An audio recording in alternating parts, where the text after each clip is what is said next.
மத்திய அரசு வங்கி கணக்கில் 11,000 ரூபாய் அப்படின்றது கொடுக்க போறதா இப்போ ஒரு முக்கியமான தகவல் ஒன்று வெளியாகி உள்ளது.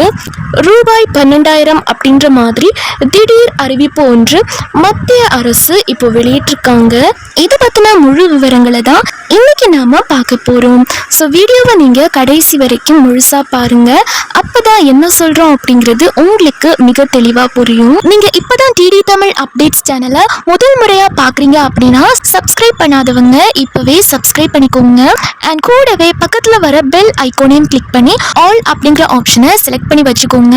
ஸோ அப்பதான் நம்ம அடுத்தடுத்து போடக்கூடிய அனைத்து புதிய தகவல்களும் உங்களுடைய மொபைலுக்கு உடனே நோட்டிபிகேஷனா வந்து சேரும். அண்ட் வீடியோக்குள்ள போறதுக்கு முன்னாடி இந்த வீடியோ உங்களுக்கு பிடிச்சிருக்கு அப்படின்னா லைக் பட்டனை கிளிக் பண்ணி லைக் பண்ணிக்கோங்க. இந்த ஸ்கீம் பத்தி நிறைய பேருக்கு தெரியாம தான் இருக்கு.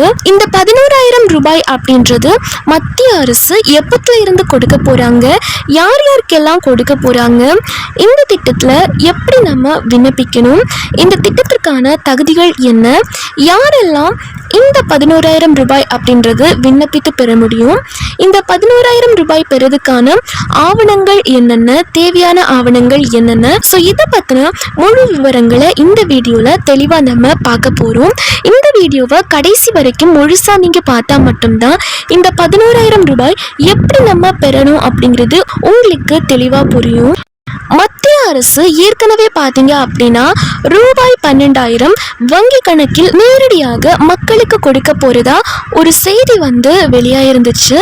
ஸோ இதற்கு பார்த்தீங்க அப்படின்னா கேஸ் மானியம், உர மானியம் மற்றும் PM கிசான் சம்மான் நிதி இப்படி பல திட்டங்கள்ல நிலுவையில் இருக்கிற அத்தனை தொகையையும் ஒருங்கிணைத்து ஒரே மெகா பேக்கேஜா உங்களோட வங்கி கணக்குக்கு டைரக்டா DBT மூலமா டிரான்ஸ்ஃபர் பண்ண போறாங்களாம். இன்னும் சில நாட்கள்ல பிரதமர் மோடி இந்த அறிவிப்புகளை வந்து வெளியிடுவார் அப்படின்ற மாதிரியும் ஒரு தகவல் வந்து கசிஞ்சிருக்கு. இதுக்கான அதிகாரப்பூர்வமான மகிழ்ச்சி அறிவிப்பு வெளியாகும் அப்படின்னு ரொம்ப ஸ்ட்ராங் வந்து எதிர்பார்க்கப்படுது. இந்த பணத்தை வாங்க தேவையான ஆவணங்கள் என்னென்ன அப்படின்னா PM கிசான் திட்டத்துக்கு ஆதார் கார்டு, பட்டா சிட்டா அதாவது நில ஆவணங்கள் இது வந்து கம்பல்சரி இல்லை அப்படின்னாலும் வச்சுக்கோங்க, தேவைப்படும். பேங்க் அக்கௌண்ட் வந்து தேவைப்படும், மொபைல் நம்பர், ரேஷன் கார்டு, முக்கியமாக EKYC வந்து அப்டேட் பண்ணியே ஆகணும், இல்லைன்னா பணம் வந்து வராது. அடுத்ததா உஜ்வாலா கேஸ் சிலிண்டர் திட்டம் தான். கேஸ் ஏஜென்சியில் போய் EKYC புதுப்பிங்க. Aadhaar card, bank passbook, ration card, gas book, income certificate வந்து தேவைப்படும். அடுத்ததா உரமானியம். POS மிஷினில் கைரேகை வைக்க ஆதார் ரொம்ப முக்கியம். கூடவே ரேஷன் கார்டு, நில ஆவணங்கள், உங்கள் பாஸ்போர்ட் சைஸ் ஃபோட்டோ இதெல்லாம் ரெடியாக வச்சுக்கோங்க. அடுத்ததா அதை தொடர்ந்து இப்ப பாத்தீங்க அப்படின்னா மத்திய அரசு ரூபாய் 11,000 அப்படின்றது சென்ட்ரல் கவர்மெண்ட் வந்து கொடுக்க போறாங்க. ஸோ மத்திய அரசு இந்த 11,000 ரூபாய் எப்படி கொடுப்பாங்க, யாருக்கெல்லாம் கொடுக்க போறாங்க, என்னென்ன ஆவணங்கள் இதற்கு நம்ம கொடுக்கணும் அப்படிங்கறத பத்தி இப்ப நம்ம பார்க்கலாம். இந்த திட்டத்தோட பெயர் என்ன அப்படின்னா பிரதான் மந்திரி மாத்ரு வந்தனா யோஜனா தாங்க. PMMVY 2.0 மூலமா வழங்கப்படுது.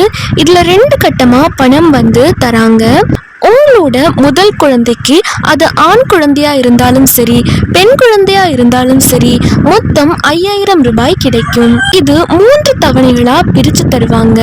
அது எப்படி அப்படின்னா கர்ப்பத்தை பதிவு செய்யும் போது 1,000 ரூபாய், 6 மாசம் கழிச்சு 2,000 ரூபாய், அதுக்கப்புறமா குழந்தை பிறந்து தடுப்பூசி போட்டதும் 2,000 ரூபாய், 2வது குழந்தை பெண் குழந்தையாக இருந்தால் மொத்தமா ஒரே தவணையா 6,000 ரூபாய் உங்க அக்கௌண்ட்டுக்கே வந்துடும்.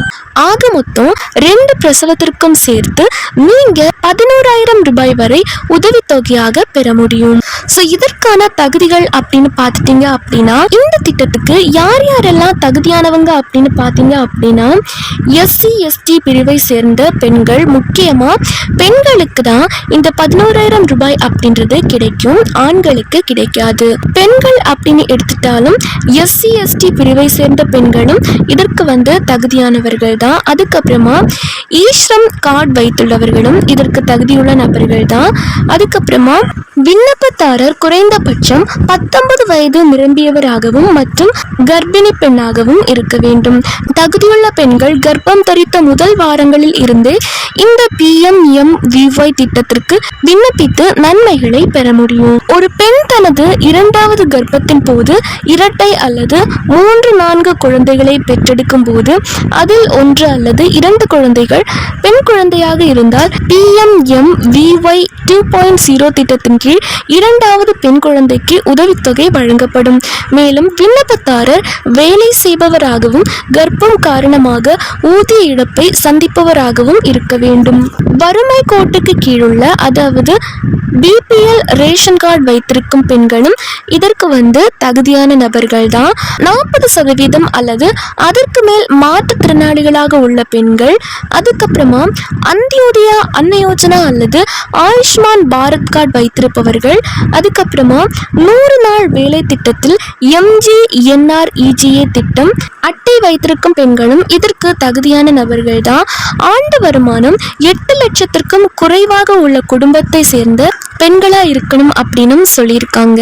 அண்ட் இது யாருக்கு கிடைக்காது அப்படின்னு பார்த்தீங்க அப்படின்னா மத்திய அல்லது மாநில அரசு ஊழியர்கள் அல்லது பொதுத்துறை நிறுவனங்களில் வேலை பார்க்கும் பெண்களுக்கு இந்த சலுகை பொருந்தாது. இதற்கு தேவையான ஆவணங்கள் என்னென்ன அப்படின்னா அப்ளை பண்ணுறதுக்கு முன்னாடி இந்த டாக்குமெண்ட்ஸ் எல்லாம் ரெடியாக இருக்கா அப்படின்னு பார்த்துக்கோங்க. உங்களுடைய வங்கி கணக்கு புத்தகம் தேவைப்படும், பேங்க் பாஸ்புக் தேவைப்படும், அல்லது போஸ்ட் ஆஃபீஸ் அக்கௌண்ட் இருந்தாலும் ஓகே தான். தாயின் ஆதார் கார்டு தேவைப்படும், கணவர் ஆதார் தேவையில்லை.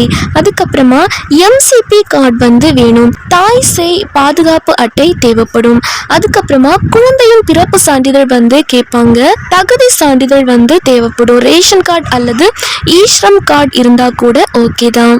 இதுக்கு விண்ணப்பிக்கும் முறை பார்த்தீங்க அப்படின்னா ஆஃப்லைன் வழியா நீங்க அப்ளை பண்றீங்க அப்படின்னா உங்க வீட்டுக்கு பக்கத்துல இருக்க அங்கன்வாடி மையத்துக்கு போயிட்டு ஃபார்ம் 1A வாங்கி பூர்த்தி செஞ்சு கொடுக்கலாம். அங்கே அவங்க எல்லா விவரத்தையும் கேட்டு வாங்கிப்பாங்க.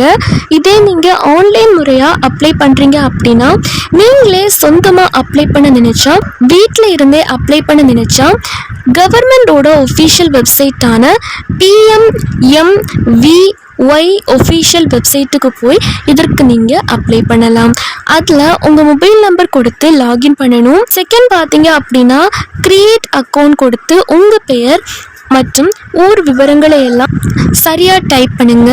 தேர்ட் பார்த்தீங்க அப்படின்னா உள்ள லாகின் ஆனதும் டேட்டா என்ட்ரி ஆப்ஷனில் பெனிஃபிஷரி ரெஜிஸ்ட்ரேஷன் போய் உங்கள் பர்சனல் டீட்டெயில்ஸ் மற்றும் பேங்க் டீட்டெயில்ஸை அப்லோட் பண்ணணும். ஃபோர்த்து பார்த்தீங்க அப்படின்னா கடைசியாக ஒரு முறை எல்லாமே செக் பண்ணிவிட்டு சப்மிட் கொடுத்துருங்க. நிறைய பேருக்கு ஒரு சந்தேகம் இருக்கும், பிரைவேட் ஹாஸ்பிட்டலில் குழந்தை பிறந்தா பணம் கிடைக்குமா அப்படின்னு.